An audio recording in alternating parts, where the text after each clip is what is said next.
doing the daily inspirational recipe for the soul. The reason why I like doing this, one of my passions for this is because I get to combine two things that I really love. One is motivation, right? I was one of those kids you can motivate, give me a good meal, piece of candy, good grade, easily motivated. I love motivation and inspiration. And of course, I love food. As I've said on previous shows, I used to sneak out of our house so I could go eat the neighbor's food, and my family would not like that I did that. But I just enjoy different varieties. Today, I enjoy such different kinds of food and eats and things like that. That that's why I love doing this show, because one of my favorite pastimes is making meals. If you happen to be connected to me on Instagram, you can, or Facebook, you will see a lot of food dishes, and they've gotten better over the years. So today we're talking about really paradigm shift. What is that, right? One of the examples is it's really a shift in your thinking, right? We all grow up with a certain paradigm. We have a paradigm about money. We have a paradigm about relationships. We have a paradigm about our world, about our culture, and even the food we eat. We have a certain paradigm about that. Growing up, I grew up in the South. And when you're raised in the South, people eat a certain way. They have a certain kinds of food that they eat. A lot of the foods kind of were descendant of slave times, which was the leftover pieces and portions of the pig, the cow, or whatever. And as a kid, you grew up not knowing anything different than that. That was my paradigm.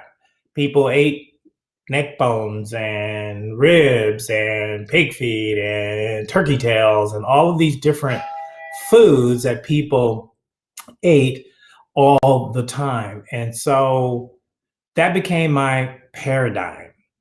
And it was the way I ate and I lived for many years until I started to understand nutrition. My grandmother probably was the first one to help me understand it because she was a nutritionist. And so she had a salad with every meal.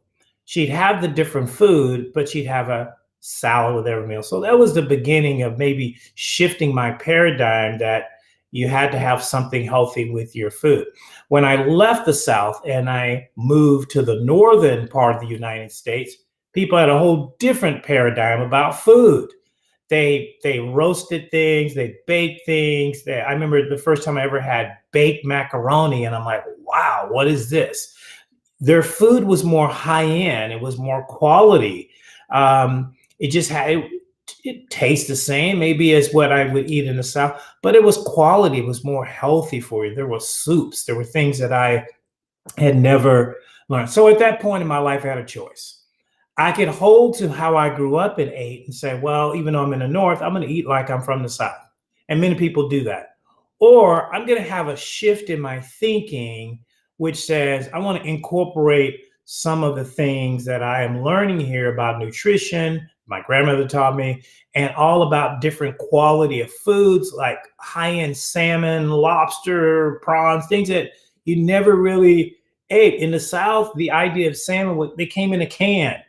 It was canned salmon, and you made salmon croquettes, right? Which was kind of what crab cakes would look like if they were being made in the South. So it's just interesting to learn that we have paradigms. Some people don't like to let go of their paradigms, and that becomes dangerous. It becomes challenging. It becomes an issue for your life if you don't let go of your paradigm. If you're hearing noise in the background, it's like my text is a choo-choo train. So maybe some of you are picking up that noise. I get lots of texts while I'm doing this, and I forgot to turn off the phone. But but anyway, the paradigm. So let's get back to what a paradigm is. A paradigm is just simply I'm shifting my way of thinking, right? It's a change in what happens when the usual way of thinking, I use the example of food, about doing something is replaced by a new thing in a different way, right? So that's a challenge for some people because some people, if they learn to cook a certain way, they don't want to change it. They don't want to be open to new things. And so that limits them to one way of thinking and one way of living. Well, our world is full of variety, right? We refer to the United States over the years as a melting pot. We are full of different restaurants. I live in an area that just in the area I have, there's 686 different choices of restaurants, and they're all different kind of food. So imagine if I only ate burgers, then that's all I'm going to focus on. My paradigm says I only eat burgers, right? Or I only date this kind of person because they're from my culture and that's comfortable. Or I only drive this kind of car.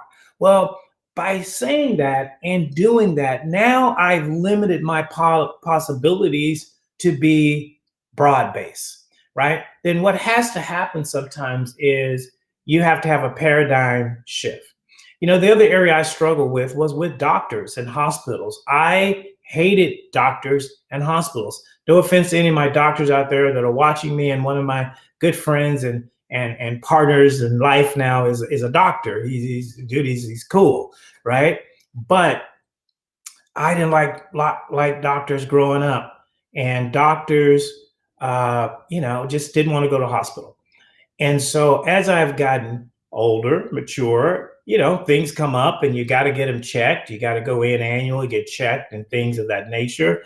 And so I've had to have a paradigm shift about the medical and health field.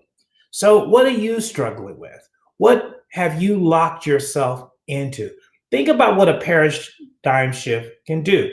It can give you focus. It can give you protection, because if I know how to do a certain thing, it kind of gives me protection.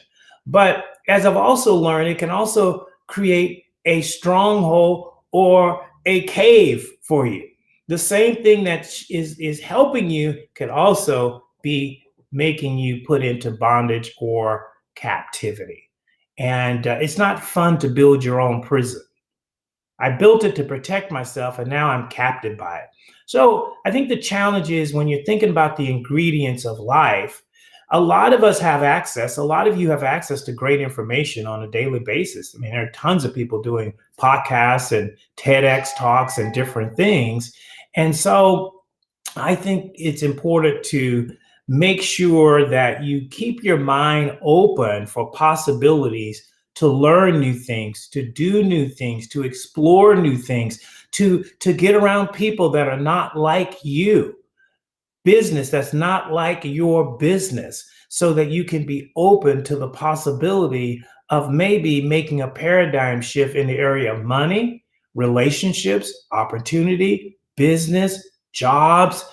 It's endless if you keep yourself open to it. But if you got a ride or die mentality, this is the way I was, this is the way I am, and I'm not going to change, then you've locked yourself out of opportunities. And maybe for some of you, that's why some opportunities may slip by you, because your paradigm, paradigm is another way I like to say this, you're just putting on a different set of lens. I'm taking one set of glasses off and I'm putting on another set of glasses so I can see something a little bit different. That's it, right? It comes from a scientific term, and many of you smarter than I am can go look up all the scientific definitions and the historical perspective and the intuitive thought process behind paradigm. But to be simple, it's just shifting your thought. And I believe that to be successful in life, the things that I've been able to have accomplished that I never thought I could accomplish, I had to go through a paradigm shift. I'm going through one right now as we talk. I'm reading a book called Kingdom Business, and I'm learning that, man, I got to shift some paradigms. I got to shift some thoughts around. So take an audit. Your homework recipe assignment this week is to sit down and spend some time alone and quiet and ask yourself, number one, what do you think about certain things? Money, relationships. Secondly, who taught you those things? And is there a different way to do that? You know why people like America? Because America is not like their country from where they came from. They grew up a certain way. They ate a certain way. They do things a certain way. They come to New York City or Los Angeles or Seattle or Miami. Man, it's a paradigm shift, right? All of a sudden, they have to eat a different way, dress a different way, relationships go a different way. And so I want to challenge you on that. Hey, so thought for today, your recipe that inspires the soul. Get that paradigm locked in. We'll see you on another episode of Inspirational